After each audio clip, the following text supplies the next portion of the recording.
예, 그렇습니다. 선하신 주님의 사랑과 은혜에 따라서 저희가 다양한 하나님의 말씀들을 살피고 연구할 시간을 가지고 있습니다. 그 가운데 특별히 저는 여러분들과 같이 요한계시록 12장을 매우 오랜 시간 차분하게 살펴보고 있어요. 계시록을 11장까지는 역사적인 관점에서 보았다면 계시록 12장에서는 대쟁투라고 하는 관점에서 마지막 시대까지를 살펴보는 이야기를 보고 있는 것입니다. 이제 말씀드린 것처럼 요한계시록 12장은 구속의 이치에 대한 그 오묘가 아주 전편에 깔려 있어요. 아주 전편에 깔려 있습니다. 그래서 17절로 되어 있는 이 하나님의 말씀이지만 이 말씀은 매우 중요한 역사적인 관점에서 또 앞으로 있어야 될 예언이란 문제, 이것만이 아니라 이 안에 이루어졌던 역사적 관점에서 이루어졌던 하나님의 창조와 구원의 역사가, 그리고 또 어떻게 이 어둠의 역사가 선의 역사를 대적하며 나왔는지, 이 다양한 문제들에 대하여 하나님은 또 어떻게 이 어둠을 다루시고 어둠의 편에 서 있는 이렇게 이 죄인된 인생들을 다 취급하셨는지, 아주 구속의 경륜에 대한 오명을 우리는 요한계시록 12장을 통해서 볼 수가 있습니다. 저는 여러분들과 같이 말씀드린 대로 요한계시록 12장에 특별한 이 관심을 가지고 또 특별한 이 강조를 하면서 여러분들과 같이 이 계시록 12장을 지금부터는 더 자세히 풀어가는 시간을 갖도록 합니다. 자, 말씀드린 대로 요한계시록 12장은 양방향 계시입니다. 하늘에서 있었던 일과 땅에서 일어난 일입니다. 땅에서 일어난 일은 역사라고 한다면 그 역사적 사건이 왜 일어나게 됐는지에 대한 그 이유를 설명해 주는 것이 바로 하늘에서 있는 일입니다. 요한계시록 12장에는 선악간의 그 3차의 큰 이 하늘과 땅에서 어우러지는 전쟁이 있었던 걸 여러분에게 보여드리면서 이 시간표, 예정된 시간표대로 하늘에서 땅에서 일어난 여러 가지 일들이 여러분에게 말씀드린 것과 같은 이런 단계들을 거쳐서 일어난 것들을 계시록 12장은 우리들에게 보여주었고요. 우리는 이 사건들을 이해하기 위해서, 이 사건들을 이해하기 위해서 하나씩 이 칸들을 채워갈 필요가 있습니다. 그래서 이 칸들을 채워가는 위해서는 먼저 땅에서 일어난 일이 왜 이런 일이 일어났는가, 이런 일을 우리가 봐야 되는데, 하나님께서 천지를 창세기 1장에 창조하셨다고 하신 그 이후로 정확하게 그 연도를 말씀드리는 것은 때로는 다양한 학설들이 있기 때문에, 그래서 성경적 얘기를 말씀드린다면 노아 600세대들의 2월 그달 17일에 홍수가 일어납니다. 우리 창세 연도로 따지면 1656년 이렇게 이 경도에 벌어지게 되죠. 왜 그런 홍수로 역사는 첫 번째 인류의 마지막을 우리가 기록하고 있는가? 왜 홍수라고 하는 거대한 재난을 통해서 하나님은 인류를 이 땅에서 기식 있는 모든 피조물들을 쓸어버릴 수밖에 없었는가? 이런 이야기들은 매우 중요한 이야기죠. 저희는 땅에 일어난 일을 바라보면서 하나님을 우리는 이해하고 판단하려고 합니다. 그러나 우리는 그렇지 않아도 됩니다. 이 성경 요한계시록 12장은 이 부분에 대해서 원인이 무엇인지를 설명해 주는 근거를 제공해 주고 있다는 거죠. 단초를 제공해 준다고 하는 것입니다. 여러분 아시는 것처럼 하늘에서 하나님께서 이 천지창조의 아름다운 역사를 이루시죠. 천지창조의 아름다운 역사를 이루시면서 우리가 이 땅에서 머물러 살아가는 피조물로서 정말 하나님을 닮은 으뜸되는 피조물로서 이 땅을 살아가게 됩니다. 그러나 이제 저는 이 하나님의 창조 사역에 대해서 어느 누구도 그리스도인 혹은 기독교인, 하나님을 아는 사람들은 하나님이 천지를 창조하셨다는 사실에 대해서 특별히 천지창조와 우리 인생들의 시작과 기원에 대해서는 의심하거나 아무런 이의를 알지 않죠. 그러나 이제 그 다음부터 오로지 인간만이 유일한, 그 다음에 오로지 이런 이 주변에 있는 다양한 동식물들만이 하나님의 피조물인가? 성경은 우리들에게 그 부분에 대해서 이렇게 알려주고 있습니다. 그리고 그것이 우리들이 알아야 될 매우 중요한 이치가 되겠습니다. 저는 여러분들에게 오늘 이 시간에 아주 재밌는 말씀을 하나 드리려고 그래요. 왜? 천지를 창조하고 성경 속에 계시록 12장에 예용이 있었다, 용이 있었다고 하는 말씀을 여러분들에게 이 계시록은 보여줘요. 그러면 옛적에 이적이 있는데 계시록 12장 3절에 하늘에 붉은 용이 있더라. 이 용의 존재를 우리는 알아야 되거든요. 그러나 이 용의 존재를 알기 위해서는 우리는 보다 더 근본적인 사실들에 접근해 갈 필요가 있습니다. 성서적 접근이지만 말이죠, 물론. 자, 그래서 창조에 대한 이야기는 이제 여기서 저희가 창조 과학을 여러분들에게 들어서 하나님의 창조 역사가 있었다, 이런 말씀을 드릴 마음은 없어요. 이미 다 우리는 이 시간에 계시록을 적어도 보신다고 하시는 분들은 하나님의 창조나 그리스도이신 예수님에 관한 신앙과 그 믿음에 있어서는 아무런 요동이 없는 분들이 중심이기 때문에 저는 분명하게 먼저 진도를 좀 나갈 수가 있겠습니다. 자, 그러면 먼저 저희들은 이 땅에 있는 모든 피조물들 가운데 특별히 우리들이 신앙생활을 하는 사람들일지라도 별로 관심을 갖지 않은 이야기가 있어요. 교회 현장에서도 이렇게 이런 얘기들은 그렇게 많이 우리들이 주로 다루거나 혹은 그냥 있으려니 하지 자세하게 살펴보지는 않습니다. 자, 먼저 용의 존재를 이해하기 위해서는 우리는 천사에 관한 이해를 먼저 좀 해야 합니다. 이 천사라고 하는 이 존재는 여러 가지 이해가 달라요. 혹은 이 세상의 모든 사람들이 다 천사의 존재에 대해서 나름대로 견해를 가지고 있어요. 혹시 이제 이렇게 미신이나 무속이나 이런 모든 그릇에서는 천사들에 대해서 용어는 물론 다르죠. 다양한 용어를 가지고 범신론적인 무슨 이런 그 원시 종교나 아니면 무속이나 모두가 다 어떤 그런 이 정령 숭배를 하는 이런 것 같이 다양한 그런 영적 존재들을 우리는 이렇게 이해하고 이야기하고 있습니다. 물론 한국 같으면 예를 들면 도깨비 이런 존재들도 우리 주변에 예전에는 많이 이야기가 회자되던 것을 알 수가 있죠. 그래서 다른 표현이긴 하지만 그런 것들, 귀신이라든지 이런 영적 존재들. 그래서 이것들은 모든 나라를 물어나고 동서 이런 고금을 불어나고 언제나 있었던 존재들이죠. 자, 이 모든 부분들에 대해서 성경만큼 명쾌하게 그 모든 부분들에 대해 이야기해 주는 부분은 없습니다. 오늘날 이 현대 과학 시대에서도 요즘 무슨 외계인이 있느니 아니면 어떤 이런 얘기도 많이 오가고 있어요. 금년에는 정말 그 외계인 문제도 보다 더 구체적으로 이 세계 유수한 언론 매체들이 다투어서 공식적인 기사로 취급을 할 수 있을 만큼 그런 문제가 우리 앞에 가시적으로 다가왔죠. 자, 이런 문제들에 대해서 우리는 멀리 혹은 가까이에서 성경을 통해서 답을 얻을 수가 있습니다. 이 답을 얻기 위해서 우리는 먼저 뭘 알아야 되는가? 천사에 관한 이야기를 좀 해야 돼요. 이 천사에 관한 이야기. 그런데 이 천사에 대해서 그런 범신론적인 그런 그 천사론만 있는 것이 아니라 두 번째는 어떤 천사관이 있는가 하면 히랍과 로마의 그런 그 신화와 같은 이런 데서 나오는 인본주의적인 어떤 그런 철학적 이 관념에서 말아보는 천사관이 있어요. 특별히 그 그리스의 철학에서는 천사들을 7개의 등급을 나누고 7종류의 천사들을 설명해주고 있습니다.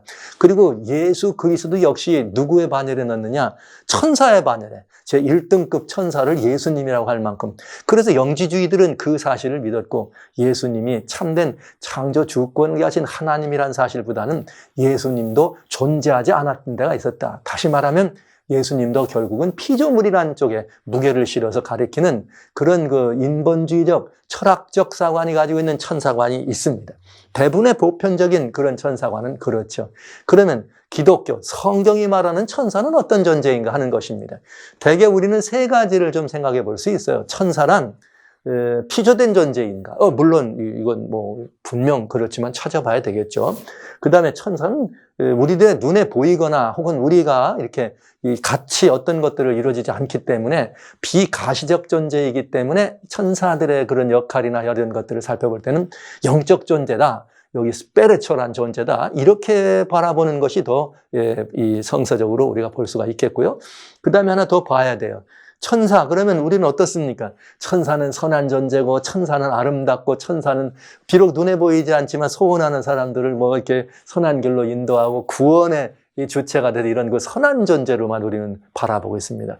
과연 천사는 모두 선한 존재인가 하는 것들을 우리는 생각해 볼 수가 있죠. 자, 그럼 먼저 우리가 볼 수 있습니다. 뭘 봐야 되는가? 천사는 피조물인가? 성경은 이런 말씀이 있어요. 골로새 1장 16절에는 뭐라고 되어 있는가 하면 만물이 그에게 창조되었다.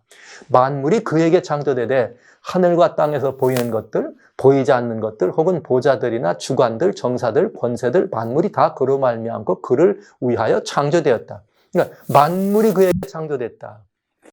잠시 뒤에 그가 누군지는 좀 보겠습니다만, 여기에 보좌나 주관들이나 정사들이나 권사들은 다 성경적 사관에서 이들은 어떤가? 영적인 존재들을 의미하는 것을 알 수가 있어요. 그 영적 존재들을 설명했는데 시편 148편 2절로 5절에 보면 여기 모든 천사들이여 이렇게 모든 이 만물 가운데 있는 군대들이여 하나님을 찬양하라. 그의 모든 천사의 여호와 이름을 찬양할 것은 저가 명하심에 뭘 받았느니라? 지으심을 받았느니라. 그러니까 천사라고 하는 존재, 영적 존재였지요. 그것도 역시 만물 속에 포함되는 이 천사라고 하는 존재가 다 보좌나 주관이나 정사나 권세리라 이런 말씀들을 썼지만은 보이지 않는 주권적인 이 역사를 행사할 수 있는 그런 능력 있는 존재들이라 이런 표현을 썼지만 역시 그들도 뭐냐? 저가 명하심에 지음을 받았습니다. 여러분, 여기 참 재밌는 표현이 있어요. 저가 명하심에. 사람을 지을 때는 여러분, 모든 피조물들은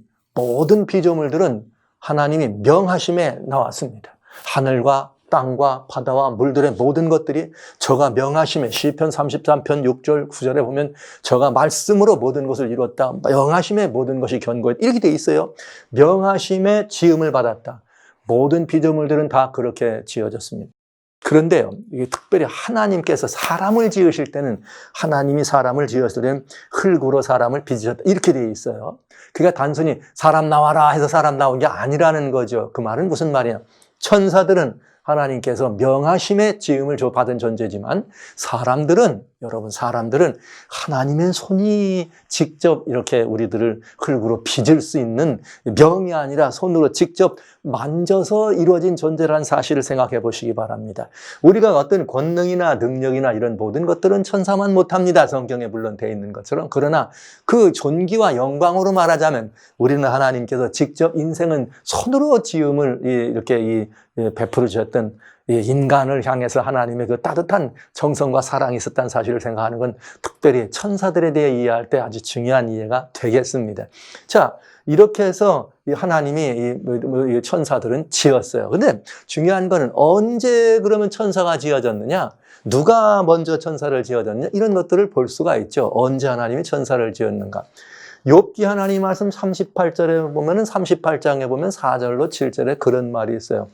욥에게 하나님께서 대화하고 말씀하시면서 욥에게 말씀하시면서 내가 땅에 기초를 놓을 때 내가 어디 있었느냐? 천지의 창조를 말하는 거죠. 땅에 내가 알았냐? 말해봐라. 그 도량을 정하였느냐? 준승을 무엇에 띄었느냐? 그 주천은 무엇에 세웠느냐? 모퉁이 돌은 누가 놓았느냐? 자, 이 지구의 모든 것들을 지을 때, 이 땅을 지을 때 하나님께서 이 땅을 창조하실 때 너는 어디 있었냐? 이 말이죠. 누가 이 모든 걸 지었느냐? 하나님이 이 모든 것들을 주관하셨다는 말씀을 하시는 거예요. 그런데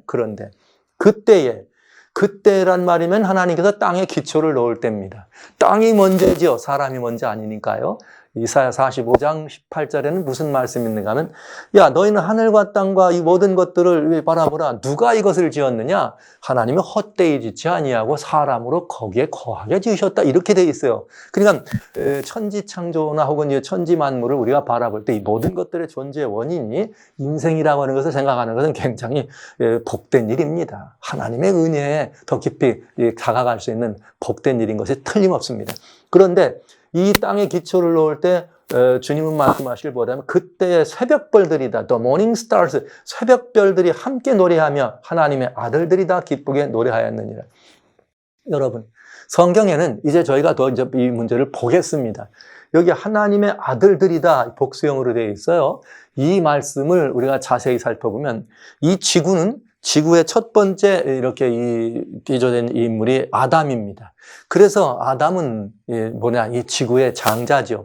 그래서 하나님께서 이 지구 외에도 다른 많은 곳에 이 우주적 피조물이 있다고 하는 것을 여기는 우리들에게 보여주고 있는 것이죠. 지구와 같은 형편의 또 다른 지구와 같은 형편의 피조된 이런 이 별들이 있는데 그 지구는 특별히 아담이 장자이고 다른 많은 별들이 있는데 그 별들도 지구와 같은 환경이겠죠. 거기는 또 다른 그 별의 아담들이 있게 된 것이죠. 그것을 욥기라고 하는 성경에 보면은 하나님께서 이 지구, 이 모든 우주의 장자들을 모으는 일이 나와요. 히브리서 12장에도 역시 우리들에게 지구가 아니라 이 모든 우주의 장자들의 모임이 있다. 우리가 거기에 나간다 얘기했습니다. 그래서 여기 복수로 되어 있는 하나님의 아들들이란 우리가 살고 있는 지구만이 아니라 얼마든지 다른 외계에도 다른 우주에도 이 지구와 같은 이 행성이 있을 뿐만 아니라 지구 안에 있는 우리들과 같은 이런 존재가 있다고 하는 사실을 성경은 우리들에게 정확하게 설명해 줍니다. 그런데 거기에 누가 있었느냐? 별들이라. 성경에 한결같은 이 별들이 있어요. 예수 그리스도를 광명한 새벽별이라 이런 표현을 쓰면서 주님께서 우리들에게 나실 때 나셨습니다. 그러나 여러분 성경의 한결같은 원칙은 어디에 있는가? 별들은 천사들을 의미했습니다. 그러니까 여기 이미 지구가 지어질 때 새벽별들이 노래했다는 말은 하늘의 천군 천사들이 노래했다는 뜻입니다. 그리고 하나님의 아들들이 기쁘게 소리하였다는 말은 어쩌면 우리가 하나님은 창조주권자이기 때문에 지속적인 창조 사역을 경영하실 수도 있고 아니면 적당한 규모에서 창조하는 새로운 창조를 더 하시는 일은 멈출 수도 주권 하나님의 의지십니다. 그렇다면 우리는 하나님의 아들들이 우리 지구의 땅에 기초를 놓을 때 노래했다는 말은 먼저 지구보다 먼저 지어진 지구보다 먼저 창조된 다른 피조물이 있다는 사실은 이게 직접적인 이 표현이 되겠습니다. 자, 고로 이 말은 무슨 말이냐? 여기 이 천사들의 존재라고 하는 이 천사들의 존재는 우리 이 지구가 창조되기 이전에 즉 우리에게 모든 우리가 사람이 존재하기 이전에 먼저 천사들은 지어졌다는 것을 알 수가 있는 것이죠. 자, 그리고 이 천사들은 그 숫자가 얼마나 많으냐면 하늘에서 계시록 5장 11절에 내가 또 들음에 보좌와 생물과 장로들을 둘러선 많은 천사의 음성이 있으니 그 수가 만만이요 그 수가 천천이라. 어마어마한 숫자네요. 자, 만만이요 천천이면 어떻게 됩니까? 천천이면 100만이죠. 만이니까 100만에 또 하나 올라면 이제 10억이 되고 그러니까 이건 이 조가 넘는 어마어마한 이 수의 천사들이 있는 것을 보게 됩니다. 자, 하늘에서 이렇게 그 창조된 시점은 우리 지구, 우리가 보다는 먼저 창조된 전 피조물이요. 그 다음에 그 숫자는 천천히요, 만만이라는 것을 알게 됩니다. 자, 그런데 천사들은 어떤 역할을 위해서 하나님께서 천사들을 창조하셨느냐? 히브리서 하나님 말씀 1장 7절에 보면 뭐라고 되어 있는가? 천사들에 관하여는 그의 천사들을 바람으로, 이 바람이란 말을 우리 해석은 이렇게 쓰면 스페렛이 영으로, 그런데 어떤 영이냐? 그의 사역자들을 불꽃으로 삼으니까 성경의 천사들이 때로는 바람으로, 영적 존재, 바람으로 불꽃으로 묘사되는 것들도 볼 수 있어요. 근데 여기 미니스터예요.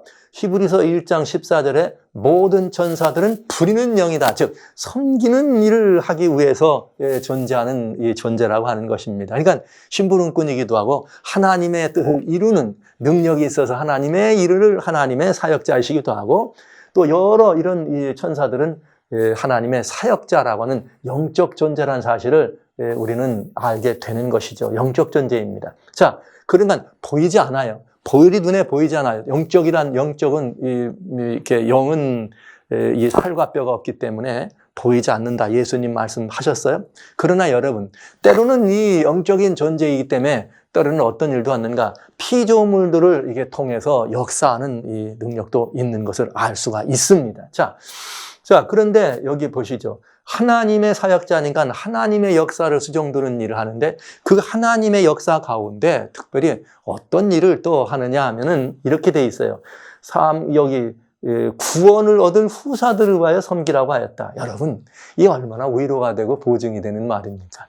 우리 눈에 비록 보이진 않지만, 우리를 구원에 이르기까지 우리를 섬기는 하나님의 불꽃으로 쓰시는, 하나님의 바람으로 부르시는 사역자인 천사가 있다고 하는 사실은 그 예수님을 아는 사람들에게 참으로 놀라운 위로와 희망이요, 때로는 이 모든 것들은 우리들에게 큰 용기와 격려가 되는 것이죠. 여러분, 이 사실 잊지 마십시오. 천사가 있습니다. 여러분 눈에 보이지 않지만 여러분을 수종드는 천사가 있다는 사실이죠. 개개인마다 모두가 다 천사가 있다는 사실을 성경은 이렇게 말씀하시면, 예수님이 직접 말씀하시기를 마태복음 18장 10절에 삼가 이 소자 중에 하나 누구라도 없은 여기지 말라, 깔보지 말라 이 말이에요. 무시하지 말라. 왜냐? 우리 하나님께서 약속하시기를 저희 천사들이 하늘에서 하늘에 계신 내 아버지의 얼굴을 항상 배웠느니라. 여러분, 이 말씀을 우리가 잘 생각하면 주님이 그런 말씀하시거든요. 마태복음 18장에 보면 두세 사람이 내 이름으로 모인 곳엔 나도 그들 중에 있느니라. 이 말씀이 사실인 걸 알게 되죠. 왜요? 그 각자마다 누가 있어요? 천사들이 있다는데. 우리가 하는 말라기서에서는 3장 16절에는 우리가 하는 모든 이야기들을 듣고 기록하신다. 하늘 천사들입니다. 시편 34편 7절에는 저희 하나님께서 하나님을 경외하는 사람들을 주의 천사들이 둘러 진친다 그랬습니다. 실제 이 일은 성경 가운데 여러분 둘러진친 천사들의 이야기가 엘리사가 이렇게 사마리아 성에 있을 때 아니면 도단이라고 하는 성에 있을 때, 그 종 게하시와 함께 이 아람 나라의 군대가 그들을 둘러쌌을 때 엘리사의 기도 여러분 기억하시죠? 우리와 함께한 자가 우리를 둘러싼 자보다 우리를 함께한 자가 더 많음을 보게 하라. 천사들을 말한 것이죠. 눈을 열어봤더니 하늘에 불병거를 타고 있는 사람들을 본 것입니다. 성도 여러분, 형제자매 여러분, 하나님의 말씀을 우리가 살필 때는 이것이 사실인 걸 믿는 사람들입니다. 이 말씀은 말씀 그대로 믿을 때 우리들은 조금도 정말 실수나 후회함이 없게 되죠. 천사들에 대해서 우리는 그저 천사에 대해서 이렇게 머릿속으로 생각하지만 말하거나 천사들이 우리 주변에서 우리를 위해서 어떤 사역을 하고 있다는 사실에 대해서는 우리는 잊고 살아갑니다. 그러나 이것은 생각하면 굉장히 위로가 되고 격려가 됩니다. 환난 중에 있을 때, 고난 중에 있을 때, 핍박 중에 있을 때, 어떤 압제 중에 있을 때, 정말 어두운 캄캄한 길을 걸어가야 할 때, 어떻게 해야 될지, 무엇을 해야 될지, 위험한 일들이 앞에 닥쳐왔을 때, 여러분 잊지 마십시오. 저희 천사가 하나님 앞에 항상 얼굴을 뵙는다고 하는 이 약속은 영원한 약속이고 지금도 사실임을 믿으시기 바랍니다. 우리와 함께한 자, 우리를 둘러 하나님을 경외하는 자를 둘러진치는, 비록 내 눈에 아무것도 보이진 않지만 나를 둘러진친 하나님의 영이, 하나님의 부리는 영이 구원 얻을 후사를 섬기라고 보낸 천사들이 있다는 사실을 기억하고 잊지 마시기 바랍니다. 대단히 아름답고 대단히 정말 은혜가 되고 우리들에게는 이 보증이 되는 말씀이죠.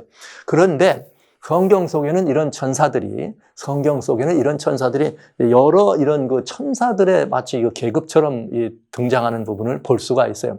첫 번째는 유다서에 나오는 천사장 미가엘입니다. 마이클이죠. 마이클 더 아크엔젤이라고 하는 천사장을, 즉 천사들의 우두머리.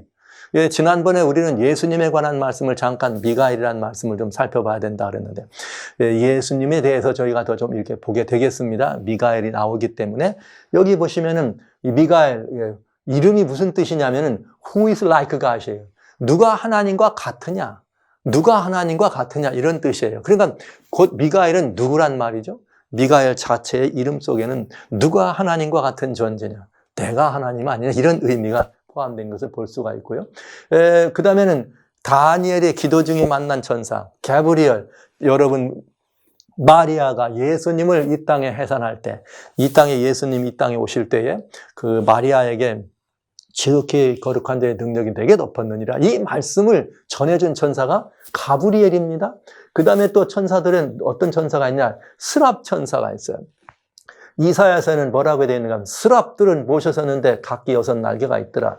둘로는 얼굴을 가리고 둘로는 발을 가리고 둘로는 날더라. 그러니까 천사들의 날개가 6인데 이게 얼굴을 가렸단 말은 하나님의 영광을 바라볼 수 없기 때문에 천사도 그 영광을 직접 목격 못하니까 눈으로 가렸다 이 말이죠. 얼굴을 가렸다는 말은. 그 다음에 둘로는 발을 가렸단 말은 여러분 하나님께 영광의 하나님 앞에 나갈 때 우리는 그 발을 가릴 수밖에 없는, 그리고 날개를 가지고 나르는 스랍 천사가 있습니다. 그런가 하면 그룹 천사가 있어요. 케루빔이라 그러죠. 케루빔은 어디 있는가? 하나님의 보좌를 둘러싸고 있는 천사를 말하는 거예요. 특별히 여기 스랍보다는 더 우위죠. 어떤 분야? 여기 내가 출애굽 25장 22절에 보면 하나님께서 언약궤를 만듭니다. 언약궤 위에 속죄소를 덮었는데 그 속죄소는 뭐 하는 곳이냐면 말 그대로 mercy seat이에요. 은혜를 베푸는 자리, 또 시은자라는 의미가 있는 것이죠.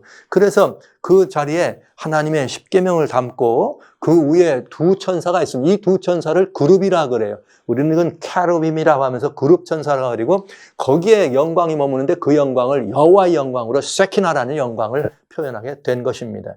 그래서 여기 이 그룹 사이에 있는 그룹 천사가 있다. 성경에는 이렇게 천사들에 대해서 마이클, 아케, 천사장 미가엘을 말씀하는가 하면 하나님의 직접적인 하나님의 이런 메신저로서, 직접 하나님의 메신저로서 때로는 이상을 가져다 주기도 하고 꿈을 해석해 주기도 하고 또 하나님의 직접 소식을 증가하기도 하는 가브리엘 천사가 있는가 하면 하나님의 보좌를 중심으로 하나님을 수종도는 스랍이나 하나님의 보좌를 둘러진 찍는 영광 중에 머무는 그룹 천사를 보게 됩니다. 자, 그런데 성경은 이것만 돼 있는 게 아니라 천사들에 대해서 또 뭐라고 표현되는가 하면 보이지 않는 영적 존재에 대해서 천사라고도 하고 보좌, 주관, 정사, 권세, 능력. 그래서 여기 throne, dominion, principality, 아니면 power, authority 이게 다 뭘 말했는가? 영적인 존재들로 천사들의 마치 이 계급과 같은 여기 구분이죠. 그러니까 여기 나와 있는 이 존재들은 보이지 않는 영적 존재들이다. 그런데 이 존재들은 다 어떤 존재냐? 천사들의 이런 사역에 따라서 하나님께서 각기 그런 이 모습으로 우리들에게 표현해 주신 것을 알 수가 있습니다. 여기 보면 뭐라겠는가? 저는 하늘에 오르사 하나님 우편에 계시니 천사들과 권세와 능력들이 저에게 순복하느니라. 그러니까 여기 저라고 하는 존재, 여기 보시면 중요해요.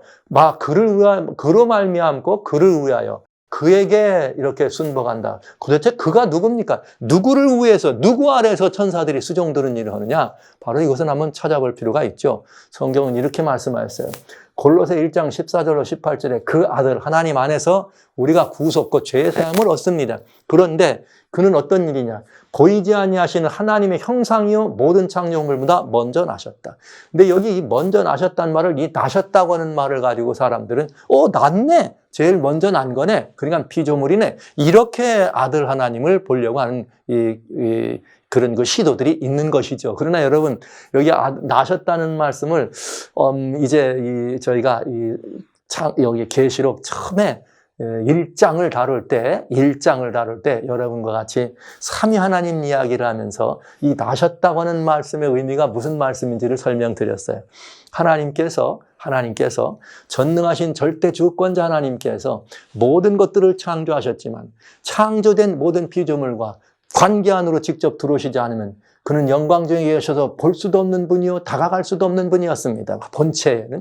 그렇다면 여러분, 그 하나님께서 원래부터 그 절대적 신성으로만 머물지 아니하시고 관계적 신성, 즉 인간이나 다른 피조물과 관계할 수 있는 신성을 이렇게 존재하시는, 그래서 여기 말씀하신 것처럼 보이지 않는 하나님께서 보이는 하나님의 형상으로 나타나셨을 때 우리는 그때 표현을 내가 오늘날 너를 낳았다. 그래서 나선자라고 하는 표현을 했음을 계시록 1장을 표현할 때 말씀드렸어요. 기억나시는지 모르겠으면 이렇게 우리 주님께서 그런 관계적 신성 안으로 들어올 때 왕으로 오시는 하나님, 우리의 중보자로 오시는 제사장으로 오시는 하나님, 또 이렇게 우리에게 말씀하시는 하나님, 그럴 때 성경은 늘 하나님의 그 아들로 말씀하시고 내가 오늘 너를 낳았다 이런 표현을 쓴 것입니다. 그러니까 하나님의 절대적 신성을 가리시고 관계적 신성 안으로 들어오실 때 이만큼 인간을 향하여 자신을 이렇게 사랑 때문에 자신을 그렇게 비우셨을 때 그래서 아들 하나님의 형상으로 우리가 했을 때 나신 자로 썼다는 사실을 이해해 주시고 깊이 이 아름다운 하나님의 사랑을 영접해 주시기 바랍니다. 그래서 그 하나님이에요. 그래서 그 하나님, 아들 하나님이시죠. 만물이 그에게 창조되게 하늘과 땅에서 보이는 것과 보이지 않는 것, 그건 보좌, 주관, 정사. 그러면 이 천사들조차도 누구예요? 아들 하나님의 주권 아래, 아들 하나님의 주관 아래 피조됐다는 것이죠. 그러니까 이 모든 천사들이나 이런 것들도 다 그 아들 하나님에게 뭐라고 해야 돼요? 그가 이 하나님의 주죠. 그래서 우리 다윗이 보여주기를 시편 110편이나 시편에 말씀하시기를 주께서 주의 오른편에 계신 내 주다 이렇게 썼습니다. 그래서 우리 주님과 우리들과의 아들 하나님과 모든 피조물과의 그 관계를 설명할 때 다윗도 그렇게 오직 하나님 야훼 하나님을 설명하면서 하나님 주께서 내 주에게 우리 모든 피조물들은 아들 하나님과 직접 이 관계, 이 주권 관계, 주관 관계, 그 로드십이 주어졌다는 사실을 기억해 주시기 바라요. 자, 그래서 여기 말씀하신 천사들조차도 누구를 위해 빚어된 거다? 아들 하나님을 위해서 빚어된 영적 존재다. 이건 피조물이라는 사실을 알아두시면 좋겠습니다. 자, 그 다음에는 문제는 뭐냐? 천사는 모두 선한 존재인가 하는 것이에요. 사람들은 천사라 그러면 착하고 천사 같다 그러면 나한테 다 좋은 이렇게만 생각합니다. 여러분 오해입니다. 성경은 모든 천사가 다 선하지 않다 이렇게 말씀하십니다. 대표적으로 베드로 장로는 뭐라고 했는가 사도는 베드로후서 2장 4절에 하나님이 범죄한 천사들을 용서했잖아요. 와우! 누가 있어요? 범죄한 천사가 있다는 거죠. 모든 천사가 선하지 않아요. 모든 천사가 다 하나님께 수종들지 않았습니다. 피조된 천사들 가운데 범죄한 천사가 있었습니다. 범죄한 천사가 있었고 그는 하나님을 어떻게 해요? 이 하나님께 이렇게는 벌을 받아서 이렇게 이 심판 때까지 지키게 됐다. 유다서는 그 범죄한 천사들의 범죄에 대하여 내용을 이렇게 말했죠. 유다는 자기 지위를 지키지 아니하고 자기 처소를 떠난 천사들이다. 이렇게 돼 있어요. 이 말은 무슨 말이냐?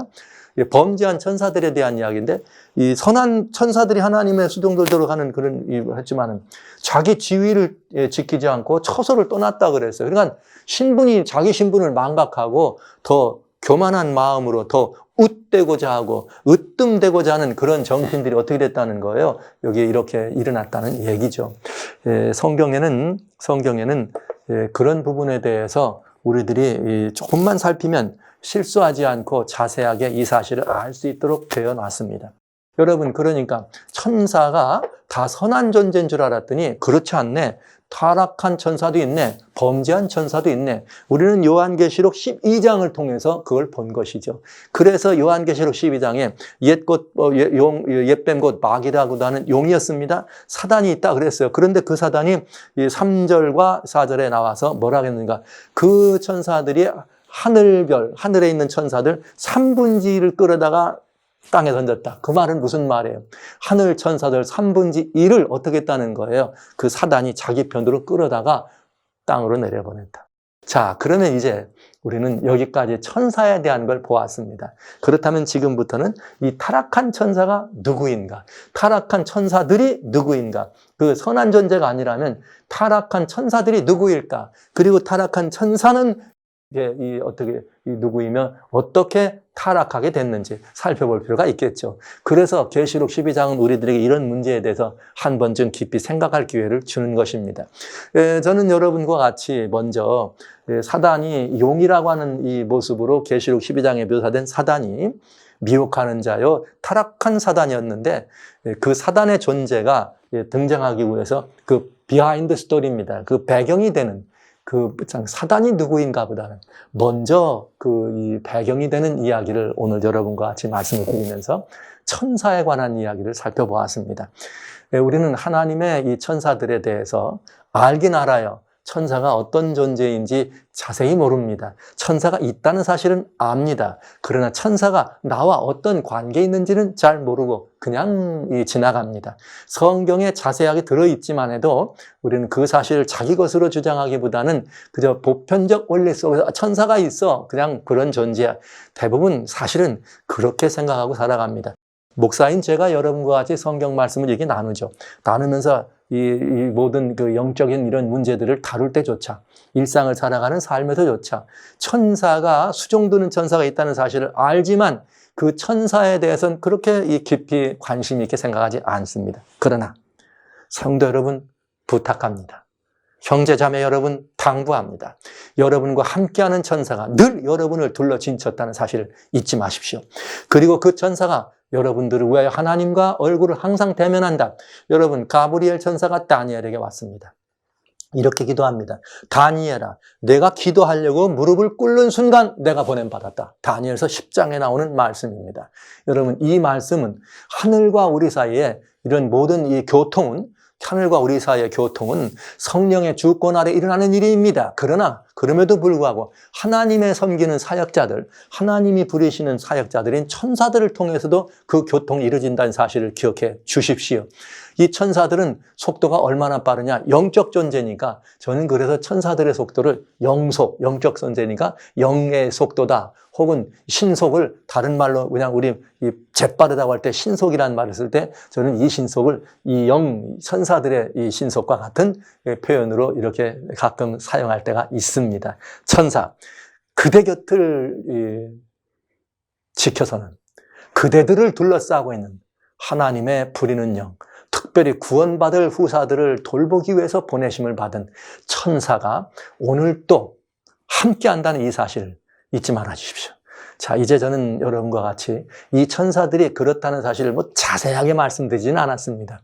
여기까지는 그래도 좀 아셔야 되기 때문에 이 말씀을 드렸어요.